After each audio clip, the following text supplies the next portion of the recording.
Et voici Dungeon Fighter, un jeu d'ambiance et de coopération pour 1 à 6 joueurs à partir de 10 ans. C'est un jeu de Lorenzo Silva, Lorenzo Tucci Sorrentino et Aureliano Buonfino, édité par Yellow. Au niveau du matériel, tout d'abord un donjon en 3 dimensions à monter avec des petites plaquettes de carton comme ceci qui servira à placer les cartes du jeu à l'intérieur. Ensuite, nous avons un plateau cible à construire sous forme de puzzle. Il représente une grande cible qui sera disposée au centre de la table. Un petit plateau trésor qui représentera le trésor que les joueurs vont accumuler au fur et à mesure du jeu. Nous trouvons ensuite 9 feuilles de personnages correspondant à des grands archétypes de jeux de rôle. Donc nous avons Sirmo, nous avons Muska, Mist Cleaver, nous avons Torm, nous avon Goldfinger, Lady Mary, Brokenstock, Randolph le magicien, Lanky Loveshot et enfin Aristide. Et au verso de chacun des personnages, nous avons un dessin qui représente ce personnage mort en fait. Donc enfin, c'est tous le même verso. Alors chacun des personnages recevra aussi un petit marqueur comme ça en forme de personnage qu'on pourra placer sur cette case-là. Ça va représenter les points de vie du personnage qu'il pourra perdre au fur et à mesure du jeu.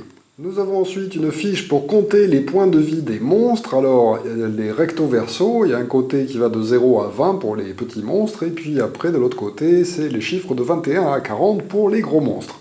Pour l'instant, on pourra la placer sur cette face-là, puisque au début du jeu, nous allons affronter des petits monstres, prendre le marqueur correspondant au point de vie des monstres, et pour l'instant, le laisser sur 0. On le modifiera en fonction des monstres rencontrés. Ensuite, nous avons un ensemble de dés spéciaux, des dés héros avec la couleur verte, rouge et bleue, et les dés bonus en blanc comme ceci. Alors, il est à savoir qu'ils ont des faces spéciales. Il y a 3 fois un symbole héros sur les dés de couleur, alors que sur les dés blancs, il n'y a qu'une seule fois la face héros. Il y a ensuite un stock de pièces d'or. On placera d'ailleurs 2 pièces d'or dans le trésor des héros, ainsi qu'un dé blanc bonus dans ce trésor. Le reste des pièces d'or sera disposé en haut du donjon. Ensuite, nous avons un marqueur chef de groupe. Effectivement, avant de commencer la partie, les joueurs vont devoir se mettre d'accord pour se choisir un chef, sinon ils le tireront au hasard. Ce joueur va placer cette petite tuile devant lui sur la face propre. Effectivement, il y a une face pas propre, cassée à moitié. Donc il la placera comme ça devant lui. Il sera chargé de départager les égalités en cours de jeu. Ensuite, nous avons des jetons spéciaux pouvoir qui sont laissés pour l'instant de côté. Et le joueur chef de groupe va recevoir les 3D héros qu'il pourra placer devant lui. Ce sera le premier joueur lors du premier tour de jeu. Mais ensuite, ce sera toujours dans le sens des aiguilles d'une montre. Il ne sera pas forcément le premier joueur ensuite. Nous avons aussi des marqueurs de blessures comme ceci qui seront disposés à côté du plateau de jeu. Puis nous avons 6 tuiles de niveau de donjon, dont 4 ont un recto avec une bordure en gris, comme ceci. Les autres sont en bordure noire. Alors, comme ils sont recto-verso, en fait, il n'y en a que 4 qui ont cette bordure grise. On va prendre tout d'abord ces 4 qu'on va bien mélanger face cachée. On va tirer au hasard un de ces plateaux, qui sera le plateau d'arrivée du dernier 3e niveau. Ensuite, on va pouvoir reprendre ces tuiles, les remélanger dans n'importe quel sens, en fait, en tirer 2 autres qui seront au hasard, donc on ne les laisse pas sur la face grise, hein, c'est toujours sur leur face marron. Par contre, les 2 qui seront tirés en plus, qui seront disposés en première et 2e position. Alors comment ça se passe? Sur les petits plateaux, il y a des flèches de dessiner. On mettra la flèche d'entrée par rapport au premier plateau, donc on entrera par là. La sortie est ici par cette autre petite flèche. Le 2e plateau, on met les flèches dans le bon sens, comme cela par exemple. Et le dernier plateau aussi, la flèche dans le bon sens. Voilà, on a fabriqué notre donjon que nous allons explorer avec nos personnages. Effectivement, dans Dungeon Fighter, nous allons explorer petit à petit un donjon afin d'aller casser la tête du boss final, que nous allons d'ailleurs tirer au hasard maintenant. Nous avons en effet en dernier ressort différentes cartes avec des dos différents. Alors il y a des cartes vertes de niveau 1, des jaunes de niveau 2, des bleus de niveau 3, des rouges de niveau 4. Celles-ci vont correspondre aux monstres qu'on va rencontrer au fur et à mesure du jeu. Ensuite, nous avons un ensemble de cartes spéciales représentant une salle, comme ça, au dos. On va bien les mélanger, il n'y en a que 4. Et nous allons en tirer une au hasard qui sera disposée à la fin du labyrinthe du donjon, qui sera placée comme ceci. C'est le boss final que nous aurons à affronter, mais on ne sait pas sur lequel on va tomber parmi les 4 disponibles. Les autres sont remises dans la boîte. Ensuite, on va mélanger séparément chaque pile de monstres et on va tirer un certain nombre de cartes de monstres en fonction du niveau de difficulté que l'on veut affronter dans le donjon. Alors pour les parties faciles, on va prendre 4 cartes de niveau 1, 4 de niveau 2, 4 de niveau 3 et enfin 2 de niveau 4. Alors que pour un niveau normal de difficulté, on prendra 3, 3, 3 et 5. Et pour le niveau infernal le plus compliqué à faire, 2, 2, 2 et 8. Donc, faisons une partie simple, parce que déjà, vous allez voir que ce n'est pas si facile que ça. Donc, on va prendre 4 cartes sur chacun des 3 premiers paquets, et on va les disposer dans le donjon. Donc, les cartes de niveau 1 en haut, les 4 cartes sélectionnées, 4 cartes jaunes en dessous, 4 cartes bleues en dessous, et enfin, les 2 cartes rouges au dernier petit étage. Enfin, on prendra le paquet de cartes d'équipement des héros, qui se reconnaît à ce dos représentant une espèce de boutique, et elles seront disposées sur le dernier étage. En même temps, elles vont servir de lest pour ne pas que le donjon tombe. Les autres cartes qui n'ont pas été sélectionnées de monstres sont tout simplement remises dans la boîte, elles ne serviront pas pour cette partie. Enfin, il nous reste un petit jeton qui représente le groupe, un petit jeton rouge comme ceci, qui sera disposé en dehors de la première salle du donjon. Les joueurs vont ensuite progresser dans ce donjon jusqu'à arriver à la salle finale où se trouve le boss. Pour la petite histoire, nous sommes donc à la fin des temps héroïques et il n'y a plus de véritables héros, il n'y a que des charlatans qui disent qu'ils ont réussi à tuer des monstres, à ramener plein d'artefacts magiques qu'il y avait dans des donjons, mais en fait ce sont des cuistres et le roi a décidé de sévir, c'est intolérable, ça ne peut pas durer. Il récupère donc, il envoie des éclaireurs partout en fait pour essayer de trouver les donjons les plus malfamés possibles, et ensuite il demande de saisir tous ces charlatans et de les fourrer dans les donjons pour voir s'il y a des véritables héros parmi eux qui arriveront à battre les boss qui se trouvent à l'intérieur de ces énormes donjons. Vous faites donc partie d'une équipe de pauvres pleutres comme ça et de héros un peu ratés qui vont tenter de survivre et d'aller tuer le boss de fin de niveau qui se trouve dans le donjon dans lequel ils ont été jetés. Alors, Dungeon Fighter est un jeu de coopération, c'est-à-dire que les joueurs vont jouer tous ensemble, et soit ils vont gagner en arrivant à aller tuer le boss qui se trouve à la fin du donjon, soit ils vont mourir en se faisant taper par les monstres qui se trouvent à l'intérieur du donjon, ou ils vont se faire tuer par le boss final. Alors comment ça va se passer? Le jeu va se dérouler en différents tours, et lors de ces tours de jeu, on aura toujours 3 phases à effectuer. Une première phase de déplacement, une deuxième phase de rencontre et combat, et une troisième phase de fin de tour. On commence donc le jeu par le joueur qui a reçu le pion de chef, et ensuite on va jouer dans le sens des aiguilles d'une montre tout au long de la partie. Donc le chef va faire pénétrer son groupe dans le donjon au premier tour, donc on va suivre la petite flèche, on est toujours obligé de suivre les flèches qui sont dessinées dans le donjon, on ne pourra pas faire demi-tour, et donc on va être obligé de progresser petit à petit dans le donjon. Dès qu'on arrive dans une salle, immédiatement on va faire une rencontre. Pour la rencontre, le joueur dont c'est le tour, c'est-à-dire celui qui a les 3D héros devant lui, va piocher la carte de monstre la plus haute du donjon. Donc vu que nous avons mis les niveaux 1 en première position, niveau 2, niveau 3, niveau 4, on va toujours commencer lors des premières salles à trouver des monstres de niveau 1. Quand il n'y en aura plus, on passera aux monstres de niveau 2, et ainsi de suite. Au fur et à mesure du jeu, les monstres que l'on va rencontrer vont être de plus en plus difficiles. Mais il faudra d'abord finir la pile de monstres numéro 1 avant de passer à la pile numéro 2. Voilà pourquoi, lors des modes faciles, il y a plus de monstres en fait de niveau 1, 2 et 3 que de monstres de dernier niveau, puisque en mode difficile, il y aura très peu de monstres dans ces 3 premières zones et on rencontrera beaucoup de monstres de niveau 4.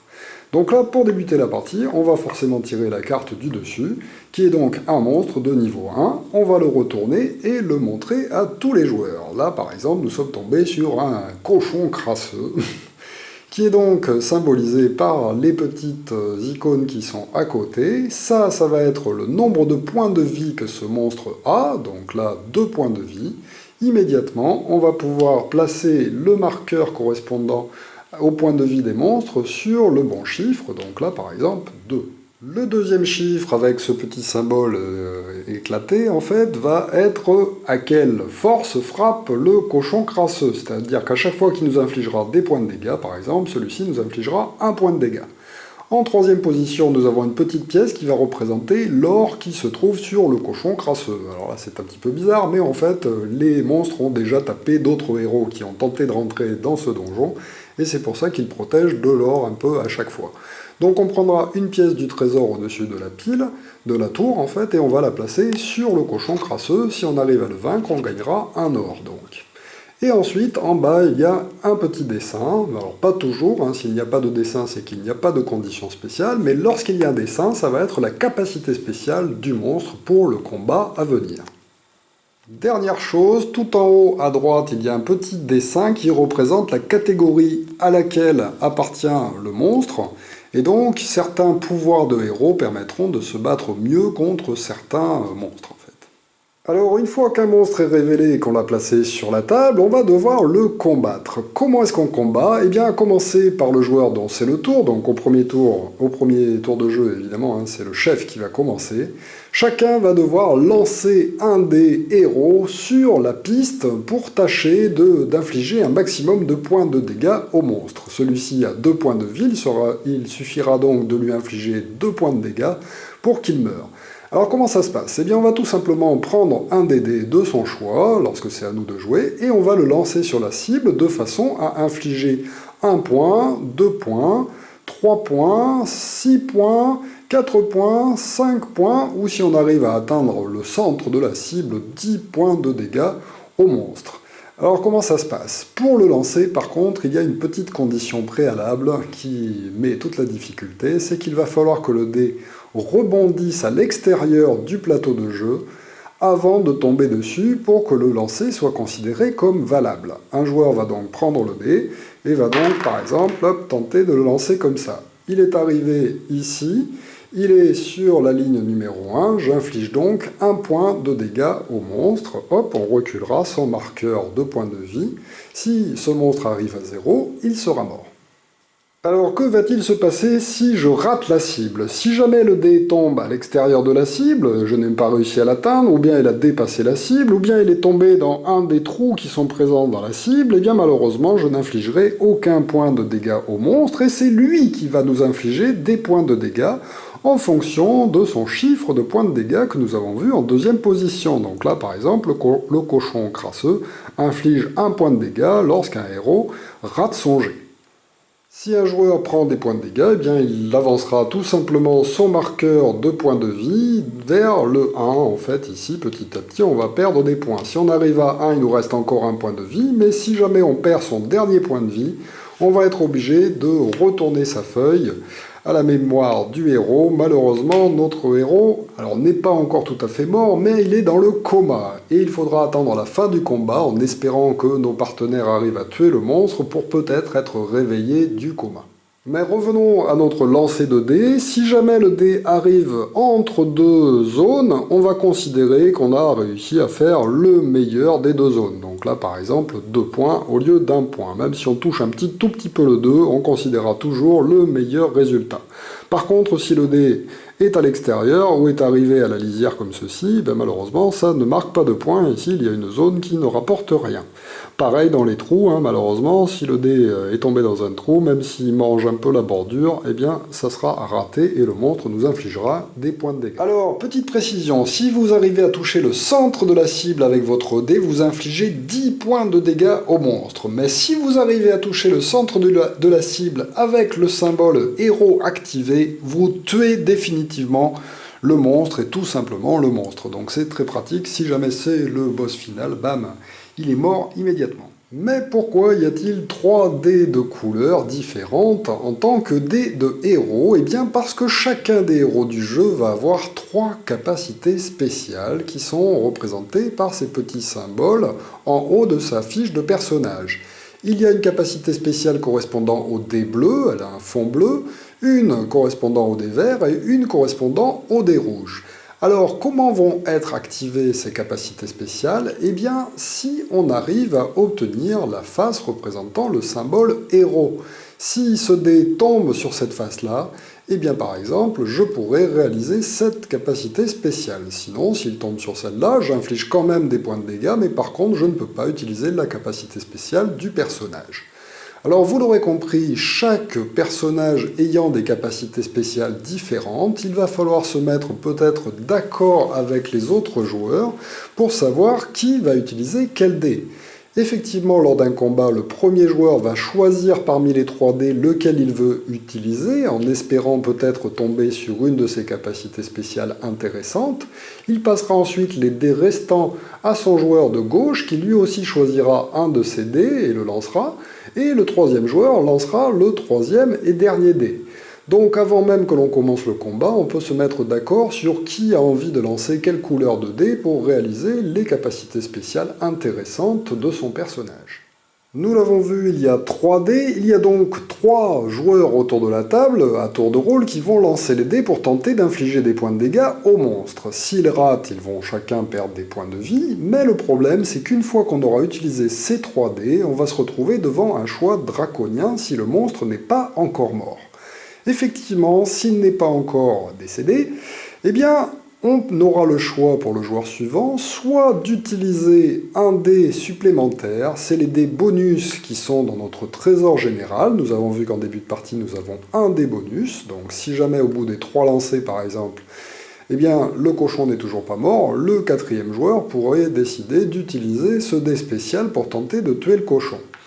Ou bien, mais le problème, c'est que si on utilise ce dé, eh bien malheureusement il sera défaussé et nous ne l'aurons plus pour le reste de la partie. Donc c'est des dés à utiliser avec parcimonie.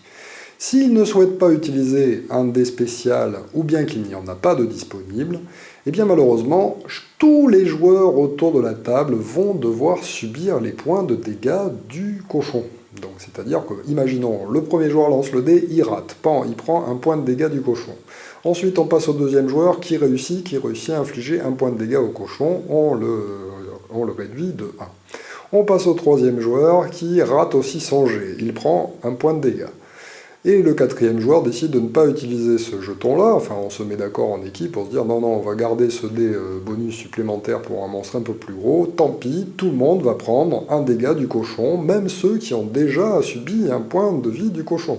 Donc tout le monde va perdre un point, et à ce moment-là, on va pouvoir récupérer les 3 dés qui ont déjà été utilisés pour à nouveau faire une manche à partir du joueur dont c'est le tour. Donc par exemple, les 3 premiers ont joué, c'est le 4e qui pourra à nouveau choisir parmi les 3 dés, et ainsi de suite, on va refaire une autre manche. Mais avant de faire cette deuxième manche, on va retourner ce jeton, le jeton du chef de groupe en fait, et on va le placer sur cette autre face, de façon à montrer qu'on n'a pas réussi à tuer le monstre lors du premier tour. Mais pourquoi donc fait-on ça si on n'arrive pas à le tuer lors du premier tour? Parce que si on arrive à tuer le monstre lors du premier lancer de dés, eh bien on va peut-être gagner des dés bonus. Effectivement, si par exemple le premier joueur arrive à tuer le cochon directement avec son jet, il y a 2 dés spéciaux que l'on n'a pas utilisés, eh bien ça va nous permettre de gagner immédiatement 2 dés bonus qu'on va ajouter à notre trésor, un par dé non utilisé lors du premier tour.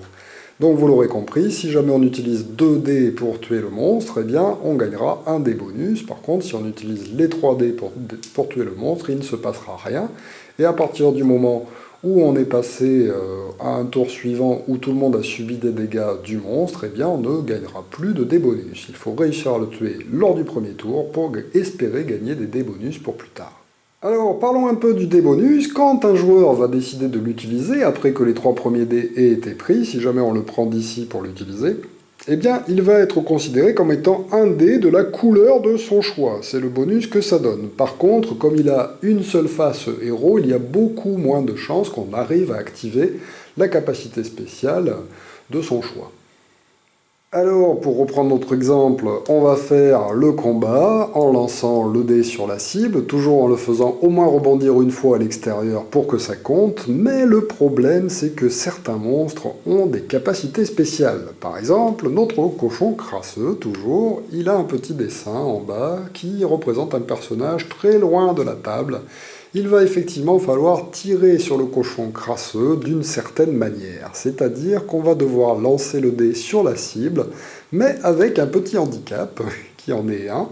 On va se reculer de un pas de la table avant d'effectuer son lancer de dé.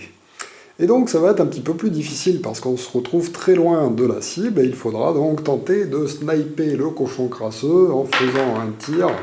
Bon là j'ai eu de la chance, bam, 4 points de dégâts. En plus j'active ma capacité spéciale. Comme c'est le dé bleu qui a été activé, on effectue cette capacité spéciale qui veut dire que si je touche la cible, les points de dégâts infligés sont de 5, quel que soit le résultat obtenu. Je n'ai donc pas obtenu 4 points, mais 5 points de dégâts contre ce fabuleux cochon crasseux. Celui-ci ayant 2 points de vie, pan, il passe à 0. On récupère donc le trésor obtenu du cochon crasseux qu'on va pouvoir placer dans notre trésor général.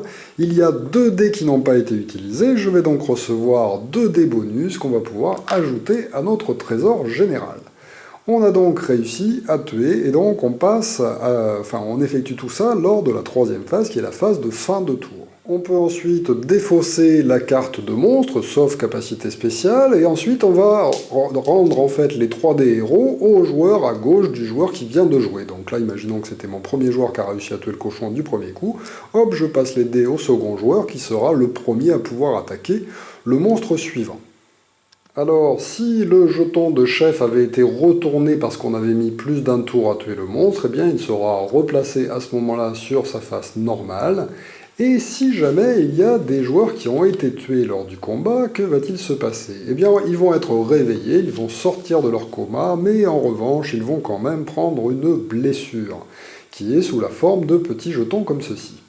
Alors, les joueurs vont devoir choisir, ceux qui ont été blessés, eh bien, quelle capacité ils décident d'annuler en plaçant ce marqueur au bon endroit. Donc, par exemple, je peux décider d'annuler cette capacité spéciale-là. Et en plus, vous le voyez, cela va me supprimer 3 points de vie. On va donc replacer le marqueur de points de vie de ce personnage ici, et il n'aura plus que 6 points de vie pour le reste de la partie. Alors c'est la même chose, hein, s'il est placé au milieu. On placera le marqueur ici, 1, 2, 3, 4, 5 et 6 pour son dernier point. Évidemment, si un joueur se fait blesser une deuxième fois, et bientôt qu'il prendra un deuxième marqueur comme ça, il n'aura plus que 3 points de vie. Et malheureusement, si un joueur prend sa troisième et dernière blessure, eh bien il sera définitivement éliminé et les joueurs joueront sans lui. Nous l'avons vu, lorsqu'on combat contre un monstre, des joueurs risquent donc de perdre petit à petit des points de vie et de devoir tomber dans le coma en retournant leurs feuilles. Si jamais tous les joueurs se retrouvent dans le coma lors du combat contre un monstre, eh bien malheureusement la partie est perdue pour tout le groupe et on n'a plus qu'à recommencer une nouvelle partie, peut-être avec un niveau de difficulté inférieur s'il en existe un, parce que même en niveau facile, vous le verrez, c'est pas si simple que ça. Alors, une fois la phase de fin de tour effectuée après avoir combattu un monstre, eh bien, les joueurs vont faire progresser leur équipe dans le labyrinthe. Alors, lorsqu'il n'y a qu'un seul chemin, c'est assez simple, on est obligé d'aller à la salle suivante, on va tirer la nouvelle carte de monstre sur le dessus de la pile, qu'on a mis dans le donjon, l'affronter à nouveau avant de se déplacer à nouveau. Lorsqu'il y a le choix entre différents chemins, donc là par exemple par là ou par là, eh bien le groupe va devoir décider quel chemin il désire emprunter. Si jamais on n'arrive pas à se mettre d'accord, eh bien c'est le chef de groupe qui tranchera et qui décidera de quel côté on va. Dans le donjon, il existe aussi des salles spéciales. Alors lorsqu'on va arriver sur une salle, par exemple, représentant un coffre, ça voudra dire qu'il y a une récompense à la clé. On va d'abord devoir quand même combattre le monstre, et une fois que le monstre aura été défait, eh bien on va gagner un bonus qui correspond à ce qui est dessiné à côté. Alors ça peut être gagner un dé bonus, donc un dé qu'on pourra ajouter à notre réserve.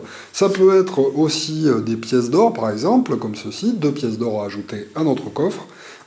Ou bien ça peut être un équipement à tirer au hasard dans les cartes d'équipement qu'on a placées au bas du donjon. On peut aussi rencontrer des fontaines de guérison. Donc si jamais les joueurs tombent sur une telle fontaine de guérison, ils vont tout simplement à la fin du combat avec le monstre récupérer l'intégralité de leur point de vie disponible. Donc ça peut être sympa.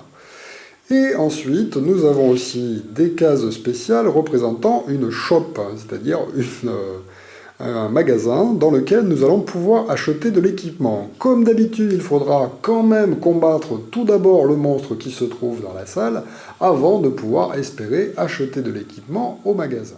Alors dans les magasins, c'est assez simple, on va prendre 3 cartes de base dans le magasin et ensuite on prendra une carte supplémentaire par rapport au nombre de héros qui participent à l'aventure. Donc par exemple, si on joue à 4, on ajoutera 4 cartes aux 3 cartes de base, ce qui veut dire qu'on aura un total de 7 cartes à disposition. Ensuite, on va les placer face visible en fait devant tout le monde et on va pouvoir décider de concert qu'est-ce qu'on achète avec l'or que l'on a dans notre réserve. Voilà pourquoi on essaye de gagner au maximum de l'or en tuant aussi les monstres du jeu, parce que l'or va nous permettre aussi d'acheter de l'équipement.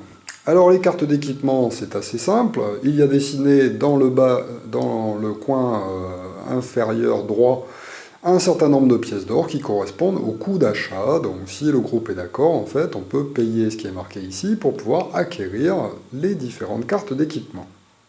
En plus des cartes disponibles, les joueurs vont avoir le droit d'acheter des dés de bonus. S'ils le veulent, ils peuvent acheter un dé bonus pour 2 pièces d'or. C'est quand même assez cher, mais ça peut être nécessaire, surtout pour affronter le boss final. Nous verrons pourquoi on a besoin de beaucoup de dés blancs pour le tuer.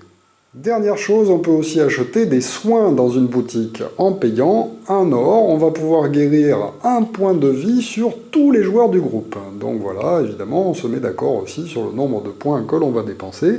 Si jamais il y a des discussions, eh bien c'est le chef de groupe qui décidera ce qu'on achète comme carte, comme des blancs, et qu'on dépense en soins pour soigner un peu le reste de l'équipe. Alors attention, pour les cartes que l'on peut acheter, elles ont un petit symbole comme ceci en bas qui correspondent au type auquel elles appartiennent. Il y a donc des protections représentées par un bouclier, des armes représentées par des armes croisées, et enfin une petite fiole représentée comme ceci. Alors attention, avant d'acheter les cartes, il faudra savoir à qui on va les donner, car effectivement, chaque personnage a dessiné ici ce qu'il peut porter au maximum. Par exemple, notre elfe pourra utiliser 2 armes et une potion, mais ne pourra par exemple jamais recevoir de protection. Alors attention, il existe enfin des salles périlleuses, comme celle-ci ou celle-là. Il y a un péril supplémentaire, c'est-à-dire que pour combattre le monstre, on va devoir effectuer un lancer spécial représenté par cette petite icône. Donc là, par exemple, celle-ci va nous obliger à sauter en l'air pour lancer le dé, et celle-ci nous obligera à lancer le dé en le posant sur notre nez. Alors nous verrons un petit peu plus tard toutes les différentes épreuves périlleuses qui existent dans le jeu, et elles sont nombreuses. Précision pour les salles périlleuses, eh bien la capacité spéciale de la salle, qui nous oblige à faire un mouvement particulier pour lancer le dé, s'ajoute à celle éventuelle des monstres. Alors je vous rassure, tous les monstres n'ont pas forcément des capacités spéciales.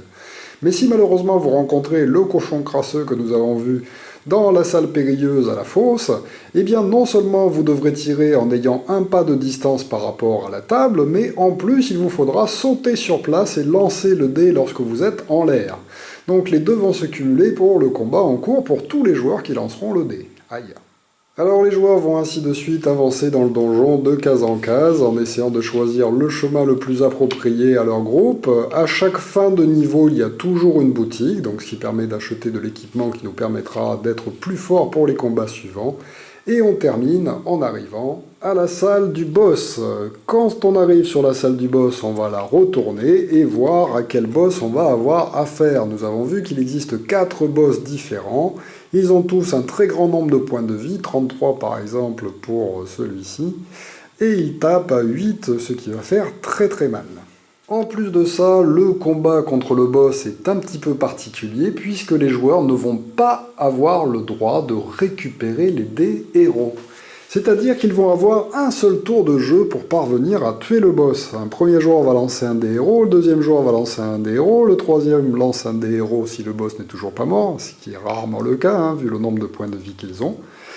Et ensuite, le joueur suivant ne peut pas décider de faire perdre à tout le monde les points de dégâts du boss pour reprendre les 3 dés.